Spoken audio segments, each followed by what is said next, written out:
Now 1 week away from Election Day. Yeah, voters in Portland will be deciding whether they'd like to increase the city's minimum wage from $15.50 an hour up to $19 an hour. That would be by the year 2028. Our Katie Delaney joins us in Portland this morning to talk about who would be impacted by a minimum wage change. Good morning, Katie.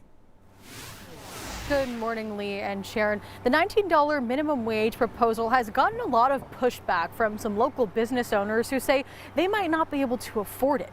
Others say that a minimum wage increase is necessary to keep up with Portland's high cost of living. I spoke with James Mile, an analyst for the Maine Center for Economic Policy, who has been looking into the impact this minimum wage increase could have.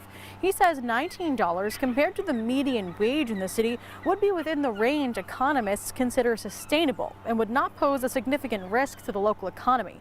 He says there are a lot of people this wage increase could help. So the biggest impacts, as you might expect, are on, as the low wage workers and folks who are earning just above the minimum wage. We think it would impact about 1 in 5 workers in Portland. That's about 15,000 people. So they would get a raise under this proposal.